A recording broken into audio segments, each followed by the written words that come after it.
You are now tuned in to the Storm Tracker podcast.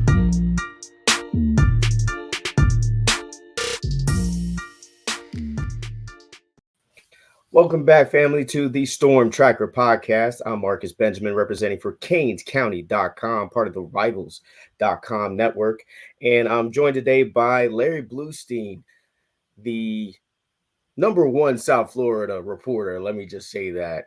And, you know, he's been doing it for a long time, covers high school football better than anybody, and also covers the Hurricanes as well. He's joining me today to talk some Hurricane football and recruiting.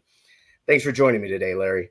Oh, thank you, Marcus. I appreciate it. Busy, coming to a busy end of the spring. It's been really, really hectic as far as, getting to see as many schools as possible. I had an opportunity also 2 weeks ago to go up to the Tampa area, and got a chance to see a University of Miami prospect and the kid Girard Pringle, the running back from Armwood. Got a chance to watch him and look good. And then Tampa Bay Tech, went over and saw, a couple of really good kids over at Jesuit, and then worked my way down through, Vanguard, Venice and Sarasota and Naples. So I had a chance in 4 days to see 11, 12 schools and a lot of talent. But then it's nothing like coming back home, because I'll tell you what, the prospects and the football talent in South Florida are crazy. Yeah, since you mentioned that, I kind of want to find out how did Girard Pringle look, the Miami commit? Very good. I first saw him as an 8th grader during the summer when they played at USF in a 7-on-7, and he was playing receiver at the time. And over the next couple of years, they kind of moved him over to the running back position. He's got he's got great vision, he's got shake, and he's got one of those bodies where, if you hit him from the belt buckle down, you're wasting your time, because he's really strong. Like, sort of like, and I'm not comparing him to Tyrone Moss, but that style, you couldn't hit Tyrone below the belt buckle and be successful. You'd have to get him up top. And that's what Pringle's got great vision. Yeah, he's a deal. I got a chance to talk to him for a little bit. He's a really nice guy.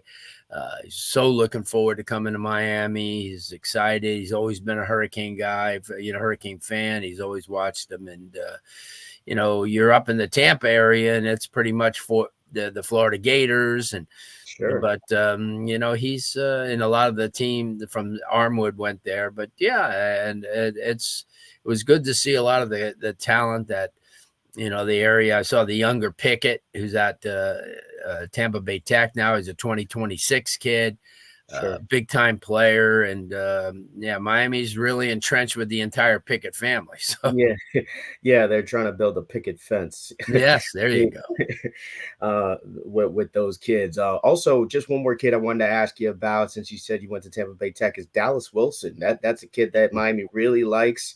So what do you think of him?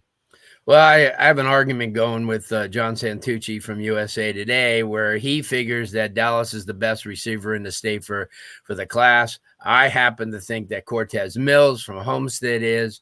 Right. It's just, but he's the deal. He's every bit the part. He catches the ball real well. He gets open. He's obviously a national kid. So, it's sort of like apples and oranges at that point. Whoever you happen to see. I also think that the kid Joshua Moore from West Broward is way under the radar, because he's 6'3", and he weighs 200 pounds, and he runs good patterns. And neither Cortez Mills or Wilson are that tall, are that big. They're just good sized kids who can catch the ball. But yeah, we got some really good receiving core. But I'll tell you this, Miami, and I know you're going to ask that in a few minutes, so we'll wait to talk about some of the kids that Miami's looking at and should get in this class. And if they get them, it's going to be pretty interesting. So I'll leave it there. And then when we come back to that subject, I'll talk about a few kids. I mean, since we're already on the topic, we might as well kind of keep going with it. Yeah, you talked about Cortez Mills, and he's a must. He's a Joshua must. Moore. He's a must. He's a, if Miami's going to land anybody, from that, in this area, in the South Florida area, it's got to be him. I mean, he's a whole different level type of kid. He turns the game around. He's tough to cover, and he runs really good pattern. And that's the thing. When you have kids who are elite all their lives, like a Jeremiah or any of those kids like that, sometimes they don't feel the necessity to run those type of patterns because they're faster, they're bigger. So they, it's sort of like being in the street. Hey, hit me at the Volvo taillights and, they'll get there, so, but he does, he runs really good patterns. And there's another guy who I think that, I don't know if he's been under the radar, but he's essentially a big-time defensive lineman, is Randy Adirika from Miami Central. He's gained 40 pounds. I think you saw him at the Rivals camp, and he got bigger and bigger, and the same thing when he was at Under Armour. I think, he would be a great compliment to Bain and all, everybody else that they've got on that line. I think he is one of those kids that everybody's kind of, got to keep an eye on as well. Yeah, absolutely. I love Randy. I think he, would continue that pipeline from Miami Central to Miami with, Amardo Blunt or Ruben Bain, and then possibly a Randy Adirika. But showing highlights right now of Cortez Mills. Different dude. Just his catch radius is actually something that's probably underrated. I think he's one of the best route runners in the entire state of Florida. He's 4-year starter this year, 4-year varsity starter, which is, pretty damn good for a team that went to state 2 years in a row. Yeah, absolutely. I mean, he's helped kind of, put Homestead, I guess, on the map within these past 4 years because, went to the state championship 2 years in a row, and you think that they'll make it there again, right? I think they've got a really good shot, with St. Thomas out of the way and not in their, class. And even then, everyone's still talking about last year where Homestead had every chance in the world to win that game, by kicking a field goal and tying it. But there'll be obstacles in South Florida. Obviously, Southridge is going to be an obstacle district team who, 2 years ago beat them, but that was without Joshua Townsend. But I think that Monarch has really made some major strides. They've added 18 kids in the offseason. And then West Boca, who is another program that has added a lot of firepower. They've got a really, really good offense and defensive lines, one of the best running backs in 2026. But I think Homestead's got more talent. I think they've got their coaching is really superior. And they're very disciplined team, and they would, if they get there, would probably be either against Mandarin or Armwood, as I mentioned, or Tampa Bay Tech, or one of those programs like that. But I have a belief that they could get there 3 years in a row, and that's pretty damn good for a program, for a public school. Outside of Miami Central, there's been very few public schools in South Florida that have had that success. Yeah, that have really been consistent, not since the days of Miami Northwestern. Right. Have we really seen that type of consistency from a public school? But, maybe Teddy Bridgewater may be bringing that program back. He will. Yeah. So, you talked about Cortez Mills. Love him. Joshua Moore as well. I think Miami's in a really good spot for Joshua Moore. Cortez Mills, we'll see. Randy Adirika, will also see how all that kind of pans out. But a couple other guys I wanted to talk about is Byron Louis, the running back from American Heritage. Miami's really interested in to add him, or couple him rather, with Girard Pringle. And then Bryce Fitzgerald, the two-way player from Columbus, is a player that Miami's definitely interested in. All of the aforementioned players will be visiting officially to Miami in the next upcoming weeks. What do you think of Byron Louis and Bryce Fitzgerald, and maybe their chances to commit to Miami, and just what you've seen from them from their high school career? Byron Louis, one of those guys, a next level type of kid. Remember, he actually the year Fletcher's senior year at Heritage, he actually split time with him as a freshman. Big, quick, strong, intelligent kid. He beat out a really good kid in Desenor who has transferred up to Palm Beach County now. And that's saying a lot because Desenor in that class of 26 is one of the best around.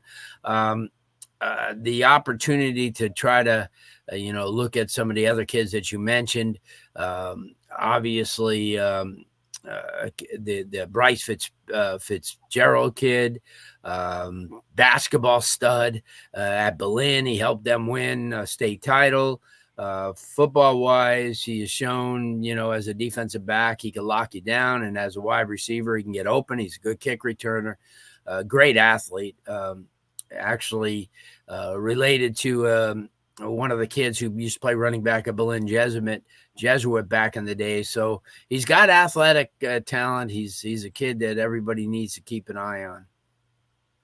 Awesome. Just one more guy that just kind of came to mind for me that will be also officially visiting Miami is Ezekiel Marcelin, linebacker who always seems to make plays. I mean, he made the play against IMG Academy, forcing a fumble. Then he made another play again in the state title game, forcing a fumble on Malachi Toney, another Miami commit. From what I hear, Malachi Toney is still bitter about that play and still wants to kind of, prove himself. And we'll certainly see a lot of him in the upcoming years. What can you say about Ezekiel Marcelin and his chances maybe committed to Miami? Remember, he started in the state championship game as a freshman, and he's played a lot of significant snaps as a ninth grader. He's worked his way. This is a kid that I kind of liken to Wesley Besant because of the fact that his tackling skills are superior. He has a little bit more speed than Wesley. He could get into the secondary and cover. If he has to pair with a linebacker or maybe even, a tight end and stick with a tight end coming out of the backfield until a safety, comes into play. Great kid, 3.6 student in the classroom, typical Miami type of guy, family's very close-knit family. I think that would be a great fit. He's getting bigger.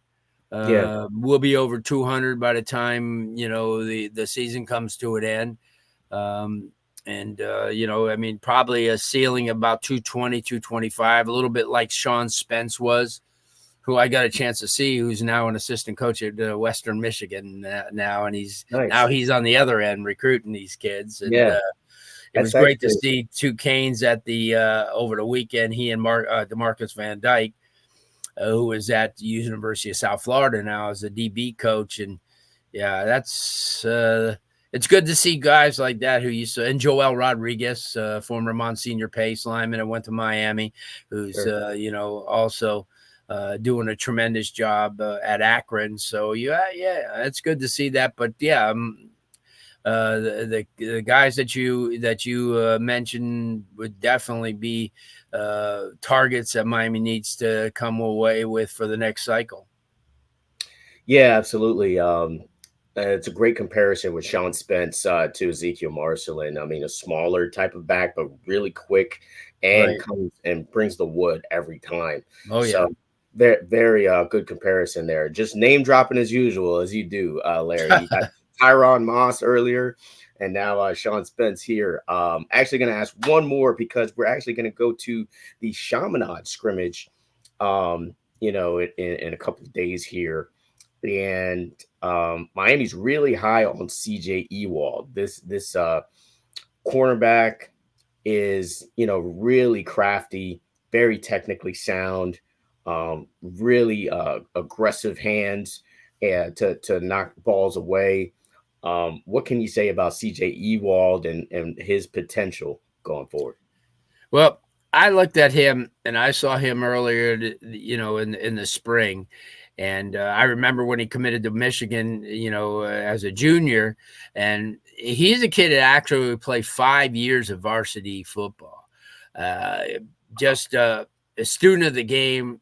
Father's hugely involved in coaching with him and playing on 7-on-7 team. And he's probably grown physically as much as anybody over the last 10 months. He's a big, strong kid. We've had him on the radio show. He's well-spoken. He's very knowledgeable about the position. Definitely, you get him in that secondary in the future with some of the young kids Miami has, like Patterson, who he played with as well. Yeah, he's an elite kid. He's an elite kid. So, I mean, if he ended up at Ohio State or Alabama or, one of these Georgia type programs, you'd say, oh, well, he's a fit. And so if Miami is in that conversation, that's a great thing because this kid's a potential, and I say potential, play on Sunday type kid. Yeah, absolutely. Georgia and Louisville seem like they are the two top contenders for CJ Ewald, along with Louisville's really Miami. making some inroads in South Florida. You might want to call it Miamiville because it's got so many kids they are plucking from South Florida, and they have their eyes on Ewald as well. Larry Blustein once again joining me from 560 WQAM. Also, make sure you visit his website, LarryBlustein.com. Larry, just kind of wanted to talk about also, we had the NFL draft, and a lot of NFL fans do come to this podcast and come to this YouTube channel, and they want to see what kind of players that they are getting from the University of Miami. Of course, Cameron Kinchens was the first player to come off the board. And then you also had players like Jaden Davis, James Williams, Matt Lee also come off the board for the Miami Hurricanes. And a couple of undrafted guys were selected as well, and Javion Cohen and Leonard Taylor, Tyler Harrow, Branson Dean. With all of these guys, which one of these NFL teams do you think will be most pleased with their new Miami Hurricane? Well, I might be biased being a Ram fan, but Cam Kinchens would be pretty darn good. And, I mean, here's a guy that, the Rams need safety, help. And certainly I think he has a chip on his shoulder to prove that he's a better than third round pick. And you and I, thought, when we talked earlier in the year, that he may work his way with a good, workouts and a good combine, but he really didn't run very well, which I'm getting to think is kind of overrated with that speed stuff. Because, I mean, can you play the game? If you judge this on somebody back in the day, like, Zach Thomas, who came out of college at 5'7.5", 5'8", and 225 and ran a 4.75, and you say to yourself, I'm not, why would I take a chance on him? But yet he was one of the best defensive players the Dolphins ever had. He's a Hall of Famer. And I'm a football production type of guy, Marcus. That's why I go to so many events, because if you run a 4.46 or a 4.4 or 4.39 and you can't play football, all it does is get you faster to a position to make a mistake. So if you could play the game, I'd much rather take a kid who runs a 4.56 or 4.6 that has an opportunity to know how to tackle, to read, to read offenses. And I think that's what Cam Kinchens does. Really surprised about Leonard Taylor. I mean, here's a guy that it's one of those, that's why I don't listen to those prognosticators, because when he came on campus in his second year, he'll be a top 10 pick in the NFL draft. And here he fell right out, like a buddy of mine during the draft texted me and said, you realize that 3 long snappers and 2 punters have gone before him. And, it kind of puts it into perspective that somebody really may not have seen what everybody else saw. And so he's got a lot of proving to go. I think that James Williams, because they've already moved him to a linebacker position, he's wearing 52. So I think Yeah, I think that's one of those players that they looked at him and, just like his senior year where in high school where Pat Surtain moved him closer to the action. Sure. I mean, you're 6'5". You're going to be 240 down the line. You're almost wasting your talents being a safety. You want that guy to be in the front seven.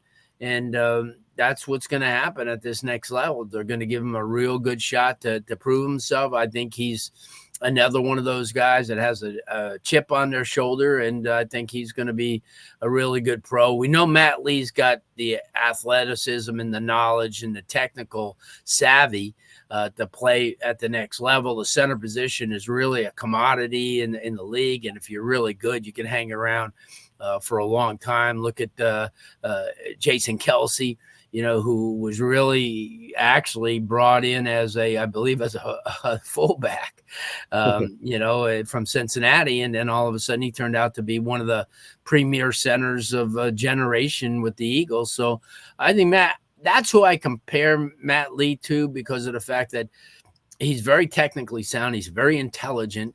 And, so that's another guy that I think makes the roster. I think he sticks. With Javion Cohen, you got a guy like that who we know has the athletic ability, but there's got to be a reason why he wasn't selected. And I think that a lot of these people saw maybe, a step slow, maybe work ethic, and said, well, if he's going to do it, let him prove himself as a free agent and he'll have an opportunity. It's never easy for these guys. So, sure. And I don't listen to this prognostications of, what's his name, the offensive lineman that Miami had last couple of years that everyone's, he's going to be a first round draft pick, but he never really played because he was hurt all the time. Can't think of his name.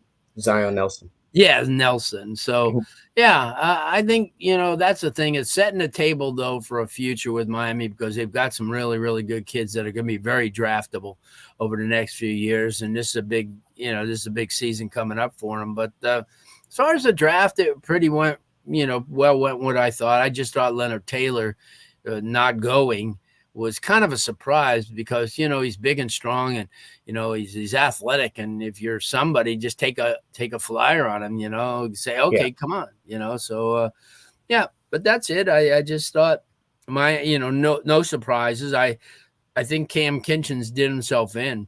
He should have come to the combine and say, hey, listen, you know what? I pulled a groin because everybody watched him, and they know how good he is. So, but I think that the time kind of scared people. And it's sad, that in a game of football, you have to worry about what a kid can run. It's sort of like, I laugh and at the fact that they judge linemen on the 40. When was the last time you saw a lineman run 40 yards? I mean, that's I think that what they do in 10 and 20 yards should be an indication if they're going off of speed. So I think a lot of these kids, who run 5'8" or 5'9" as offensive linemen, it's not real fair because they're never going to run 40 yards. Right. Absolutely. It definitely is overblown. I think that a lot of the fastest guys don't last pretty long in the league. I mean, Justin Ross and a lot of other guys didn't really last long in the league. So definitely overblown. Wishing all the best to all the Hurricanes in now going to be in the NFL. Of course, with the transition of those players moving on, there is a need to add to the roster. And Miami kind of addressed those needs here in the offseason, adding 5 transfers to the roster and, also the recruiting class coming up. And, Cam Ward has a chance to really kind of take this team to the next level here. And the next level would be a conference championship. And I think that's kind of what everybody wants to know. Is this team good enough to win the ACC? ESPN came out and had them ranked 24th. I mean, you just basically just said that, you don't pay attention to prognosticators, but it's an indication that people are kind of noticing the influx of talent that is coming to Coral Gables to hopefully make a run for a ACC title. Question is, Larry, will they do it? Can they do it? I mean, right now they are third when it comes to the best odds to win the conference behind Florida State and Clemson. Can they overtake those two teams to win the conference? Yeah, most definitely. I think that, everyone's kind of looking at the opening game against Florida as a barometer, even though Florida has a chance to be like 5-7 this year because of their schedule. I mean, it's crazy to say that, but you look at them and UCF, who have some good personnel, but both of them could win 4 or 5 games this year. Miami's schedule is played in their favor. Playing Virginia Tech and FSU at home are definitely big pluses for them. They went up to Tallahassee last year and gave FSU all they can handle. You think if Emory doesn't get hurt, maybe Miami can win that game. To answer your question, yes. I think Miami right now potentially is a top 12 team. I really do. I think they have an opportunity to be in the playoffs this year. Offensively, they're going to score 40, 45 points a game. You got the number 1 quarterback, the number 1 wide receiver in Brown, and the number 1 running back out of the portal. And those are 3 need places. Even though they have talent at receiver with Restrepo and some of the other guys that have shown up, you have a proven commodity. A guy caught 96 balls in the same offense that he's going to be playing in. You have a quarterback who obviously showed in the spring that he can make plays, and he's going to be a very integral part of what Miami does. I think their offensive line now is probably the strongest part of their offense, which is kind of funny because 2-3 years ago, I remember talking with our colleague Alex Dono when we were talking. I said, do you watch Miami's offense? The offensive line gets pushed back into the running back 5 yards, and that's why Miami never really got anything going offensively a couple of years ago. But I think this year, with the weapons they have, with the additions, I think they got to take the wrapping fully off of Ray Joseph because he's a big-time kid and he can make plays. I think that some of the other kids, getting a Johnson at running backs, are going to get more of an opportunity. I just think offensively they're going to be really, really good. Defensive front is crazy good. We know that. I mean, and they're adding more and more. The kid Barrow, I think he becomes Bain's best friend, because if you start double teaming Bain, Barrow's going to kill you. He'll lead the conference in sacks, even from the inside. That's how good he is. Obviously, you have all those defensive ends. I mean, if you lose a guy like Wayne, you lose a guy like the young man from Dillard, who I thought was really, really good. Scott, what's his name? I forgot. Nigel Lee Kelly. Yeah. I'm getting old.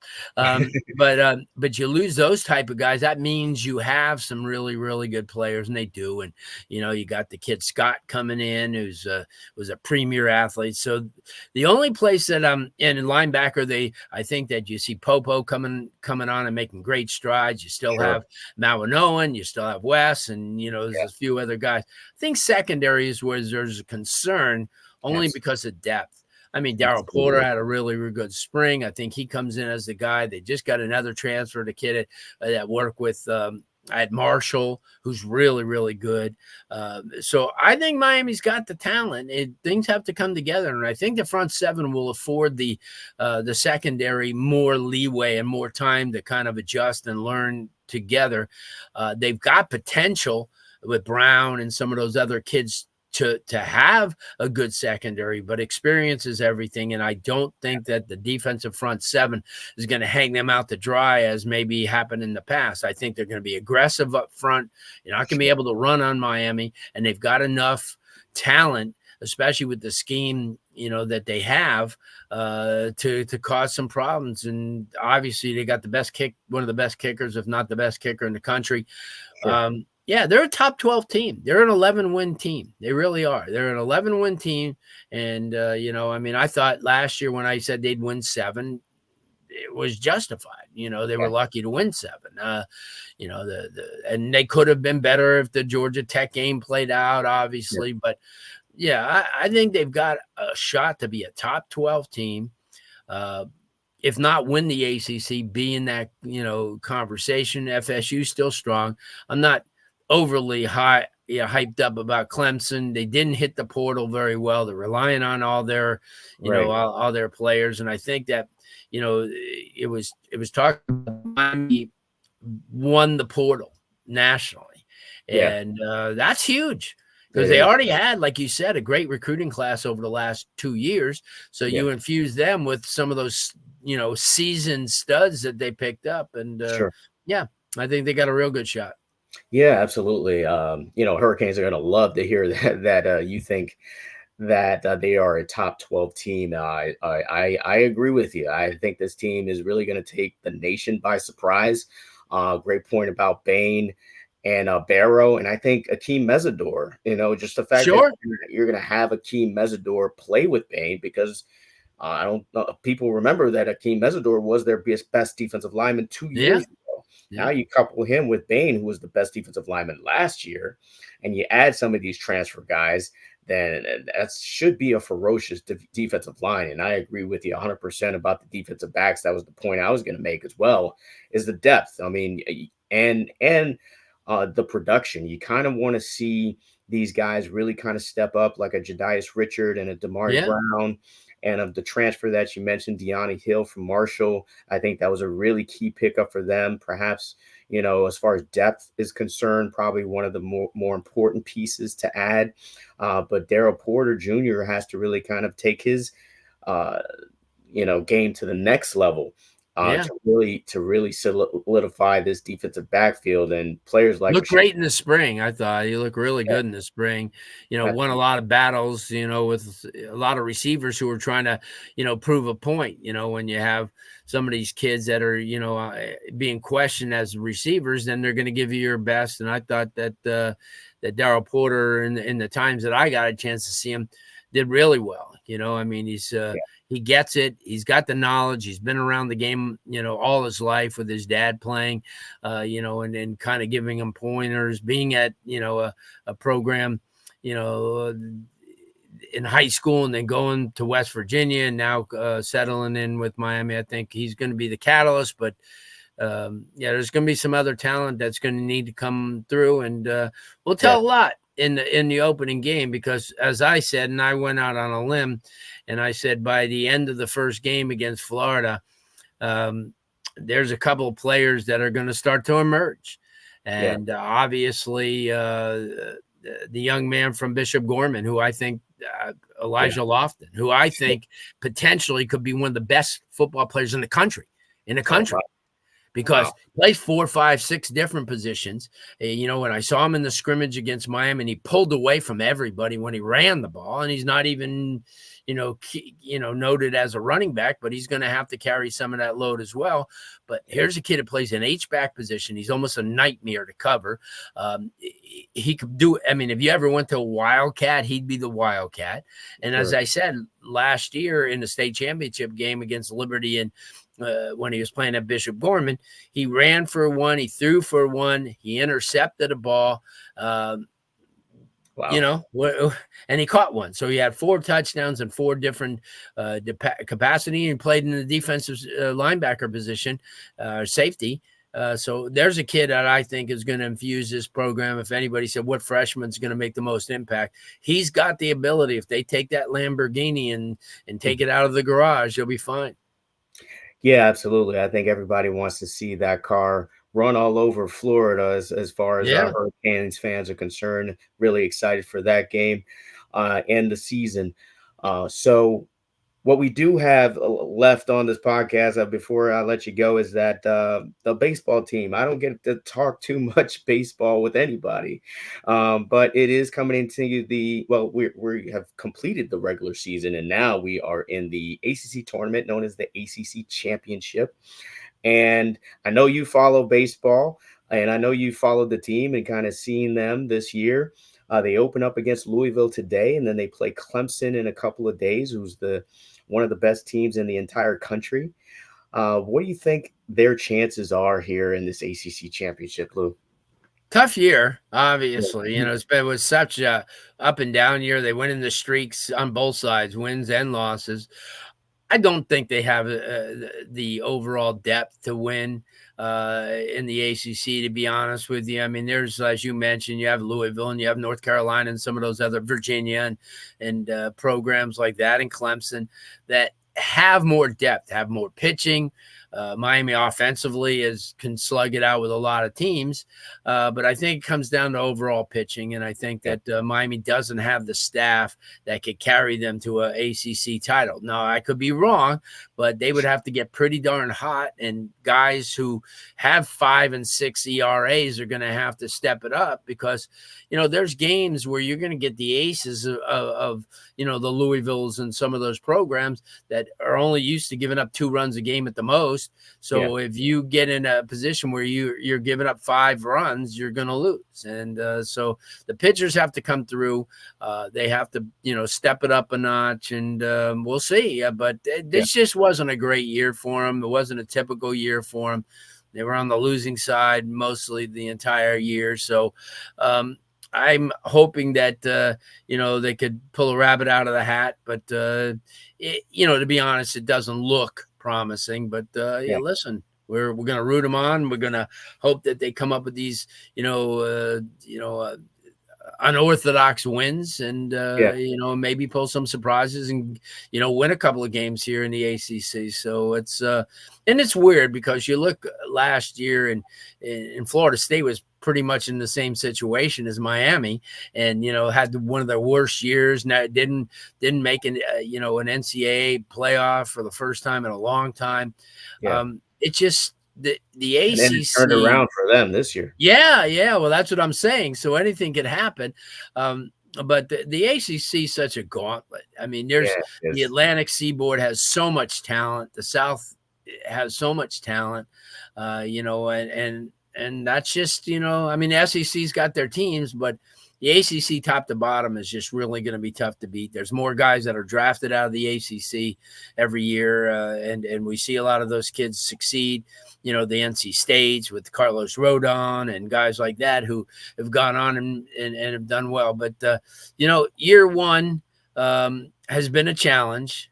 For JD, for JD Arteaga. So hopefully they'll build on it, have a good summer, and get a couple of kids into the summer leagues like the Cape Cod League and such, and come away with in this new transfer portal world. Anything could happen.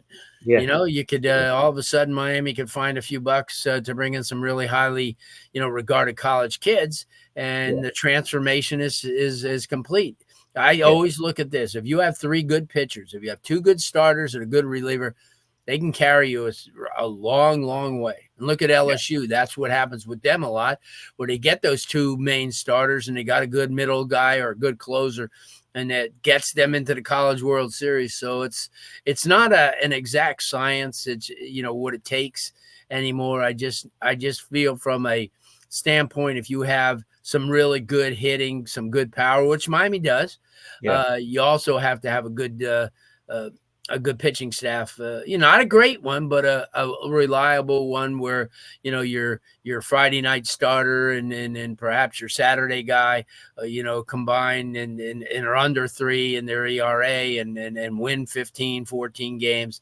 And then you got a reliever who stops almost every opponent when it's 2-1 or 4-3, in the late innings. So, but yeah, we'll root them on, but from a reality standpoint, I don't think they have the overall talent to make it really far in the ACC. Yeah, we'll see how it goes. You certainly need Daniel Cuvée to continue his hot streak. He's been outstanding. He basically kind of replaced Yo-Yo, which is saying a lot. Yo-Yo is an outstanding player. And then losing Blake Sear to a thumb injury. He had thumb surgery. That hurt. Was definitely tough. Those are 2 guys that you kind of want to keep for next year. Hopefully they can hold on to those guys, add some pieces like you said, add some guys to the pitching staff. Gage Zeal has had an unbelievable year. He's definitely been your Friday night ace this season, but you need some of the other pitchers to really kind of step up big time for them to make a run in this ACC championship. Larry Blustein, ladies and gentlemen, joining me today. I really appreciate you joining me. Tell the people just how they can find more stuff from you. Yeah, we're on every Monday night, 6 to 8 on WQAM, as you join us a lot during the course, and we thank that. Add your perspective. You have a great perspective on University of Miami football, and then we have a lot of good guests, a lot of college coaches. Our show last night, we paid homage to Douglas High School in Parkland, winning their 4th straight state baseball title. I mean, Wow. this is a team that had 59 wins in a row before it was broken. So we did that. We had a look at Kelly Sejour, who's a defensive back at Chaminade, who's really done a tremendous job. He was at Central for a while as well. And speaking about that, Ace Coleman. And we had Ace Coleman on last night, Anwan Coleman, who might be as versatile as all the talent that Central has. He may be as versatile as anybody. He lined up a quarterback last year. He's a receiver. He runs the ball. He does anything. And both of them, which are great, have over 3.5 GPAs. And that's the name of the game. And then, we're focusing in on a lot of the local high school coaches, checking out how they're doing as well. So you can follow us there. Also on Larry Blustein.com, as you mentioned before. It's solely for Dayton, Broward, free content, a lot of stuff, player stuff, rankings locally. We have lists of kids. And then our big thing is prepredzone.com, Florida. Between the other two writers, we put out a whole lot of content. I do a daily look at one team around the state. We've had 65 of them in the off season so far, and we're going to keep those up throughout the course of the summer. So it gives you an opportunity. And then the reduction of price, 50% off. And not only you get ours, but we have 43 other states that have kids. So if there's anybody ever looking for, so those are the things to do. Larry Blustein on our Facebook, Prep Red Zone, or our Twitter, X, whatever, Blustein Recruiting. So listen, we're there.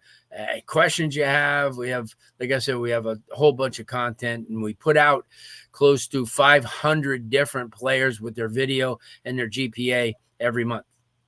Outstanding stuff from Larry Blustein. Thanks again for joining me. That's going to wrap it up for the Storm Tracker podcast. Make sure you subscribe to canescounty.com for free. Use the promo code Miami30. Also, follow this podcast on all platforms and subscribe to this YouTube channel live from Canes County. Until the next episode.